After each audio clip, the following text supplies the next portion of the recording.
planting more farmers, what is the end result of the program? What's the goal? Because then that dictates the type of skill set that you need to have a success. If you're not a teacher, don't have an education intern program, okay? You just need help, and you want a laborer, and you want an employee or someone to come on and just work with you. Then set it up that way. That's great. But assess, do a personal skill set evaluation before you just charge right into this and think that interns are the be-all and end-all salvation to your problems, because they just are the beginning of your problem. I'm just kidding.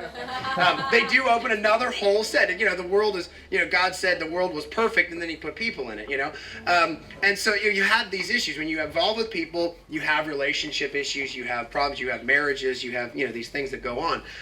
So there are things that happen, and so it's important to realize that it creates a whole new skill set, that you can be the greatest farmer in the world, and you can have the healthiest cows, chickens, pigs, and rabbits that you want, but be a terrible people manager and have a horrible intern, a program, and an experience, okay? So do a self-evaluation. I mean, whether you do 5 love languages, whether you do 7 habits of highly effective people, whether you do choleric, phlegmatic, melancholic, sanguine, do a personal evaluation. They're all over the website. Do one. Because if you don't know what your skill set, do a spiritual gifts class at your church. Find out, because if you come out as a servant, you're probably not going to be a great leader. Okay? And those are really important. I think a lot of times farmers think, I've got all this work and I need help. I'm going to get an intern and that'll fix everything. Well, what they don't realize is they're a terrible people person, or they hate educating folks, or they are not a great leader. And then it becomes frustrating for both parties involved. So do a personal evaluation. I say, are you ready for this leadership role? The communication, delegation, goal setting, daily and yearly planning, daily sequence and flow, teacher. Those are all things, and I haven't even mentioned, are you a good farmer yet? Okay? And so this internship program, we feel like it's an incredible information exchange for whatever you're teaching. Realize that internships were the normal method of educating people for thousands of years. You learned a trade, you got grafted in with somebody at 10, 12, 11 years old, and learned that trade all the way up and graduated as a master. Okay? And so that's some of the ways that we learn. We didn't learn sitting behind a desk or a computer in university, paying thousands and thousands of dollars, and ending up with a bunch of debt at the end of the day and no job. So the idea of apprenticeship is to launch you into the field of your interest with a skill set to be successful. And that's why I think Heather's story is so critical, is because she is now at the point where she is being successful in the field that she wanted to be in, and that's just so cool. Another part I ask people is, say, when they come up and say, I want an apprenticeship program, I say, are you ready to live in a glass house? Are you ready to live in a fishbowl? Because when you have people around you all the time, they begin questioning everything that you're doing. And that includes what car you drive, what color tractor you have, what color cows you've got, why you have Freedom Rangers over broilers, why you make square bales over round bales, why you go to this church over that church. I mean, everything, okay?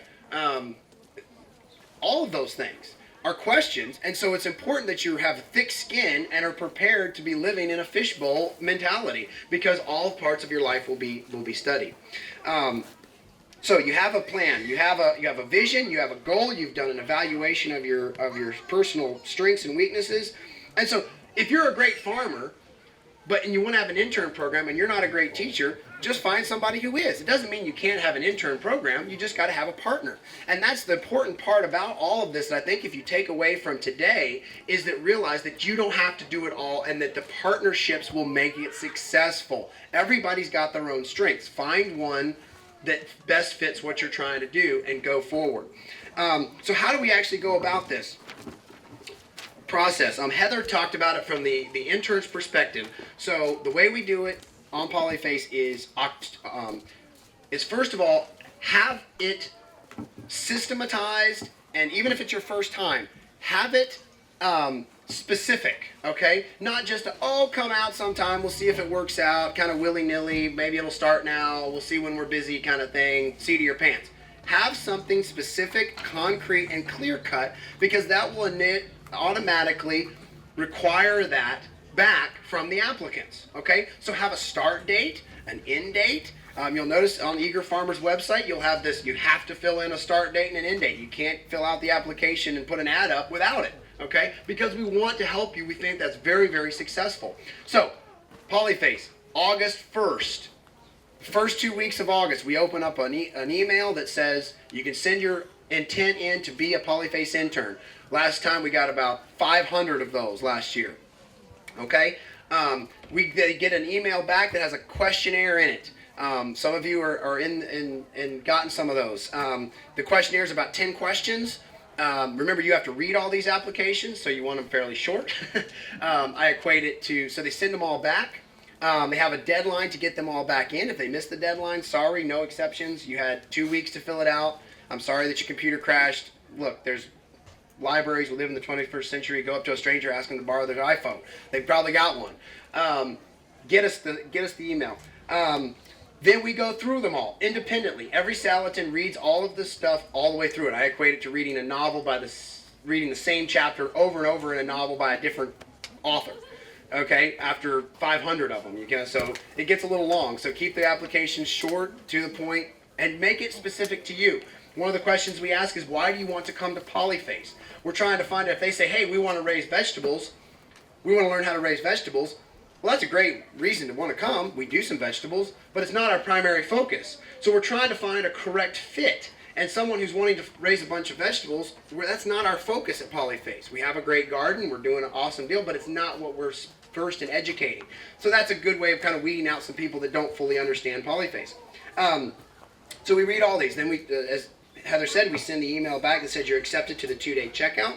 We feel that's terribly important. We've got to come face to face. Skype is great, phone is great, emails are great, but nothing beats lifting logs, chipping, picking up rocks together, and seeing how each other get along. It's not a physical test. Goodness knows there are plenty of people that were maybe stronger or harder working or whatever, but it's all about attitude, working together as a team, the spirit. Are you teachable? Do you argue with me? All of these different things. And at the end of the day, those we have to come together with a team that fits together, molds together, and gels, because we are a team. So that's really important. It's important that they stay with you by themselves, so you get this one-on-one time. That's kind of the big things, the teachable attitude and making sure they're good. Then we do this again, and the way this works is we have the Salatins again come together after this checkout process with our top 10. So if we're taking 8 interns or whatever, we have our top 10. So we've already done this independently, okay? Sherry has her top 10. I have my top 10. Eric, at this point, the apprentice manager, he has his top 10. And we go together and we have a whiteboard, and we just go down. We list all 10 names. Dad maybe goes first or whatever. And my 10 are, let's say maybe 5 of mine are already up there. They just get a tick mark. And 5 of mine are different than Dad's, and they go on the list. And as you go around the room, obviously, the field of 30, so we had 500 applicants. Back up for a second. 500 applicants. We weed that down to about 40 or 50 2-day checkout people, because you want about you're only going to be able to select if you want about 75% more, or no, that's I'm getting my numbers wrong here. If we're going to select 4 people, you want to have about 12 applicants, okay, to come for the checkout. So about a 2/3, 1/3 ratio. So if you're wanting 10, you want 30. It's kind of what we're shooting for. So we have 30 or 40 applicants come. We have those here. So we go through that. So as you go through the top 10, you might only have 10 names on it because you've got some, or 20 names on it because you got 10 people that you can tell they just don't fit here. And realizing they don't fit here, they're going to fit somewhere because everybody's different, and that's important. But they don't fit here, for example. Then you got several that come right to the top. You got 5 that everybody voted for, so that's really easy. Now you're discussing applicant 5 through 10 or whatever, and then you begin looking at dynamics. Do we have a lot of talkers and everybody's going to talk over themselves? We have a lot of type A dominant people, no followers. Do we have too many followers? Got to look at the team dynamics, figure out how it works, and get to that point. So we look at that, and that helps a lot. And ultimately, then we pick our group and send them the acceptance emails. We do usually hold back a couple, like if we're taking 10, we'll keep number 11 and 12 back, and have a chance for the 10 applicants to send back and say, yes, I accept all these applicants, so that if a couple of them say, no, I had something come up that I can't come, or I decide, they have an opportunity to say, I don't want to come too. And again, they have to get along with my weirdness just as I have to get along with their weirdness. So they might say, hey, this guy, he prays for every meal. I can't deal with that. He drives blue tractors. I don't like that. So they have an opportunity to say, I am not interested as well, and return down the process. So then we can bring a couple more up, so we have a full level of folks. When they do come on site, we do try to house them. We feel it's important that we house them on site. We go through the list of compensation. We have the 2 different style housing. We have housing for the boys, housing for the girls. We have a quick look at your area. There are usually several legal exemptions for temporary housing, non-addressed housing, and so look that up. There are ways to do that.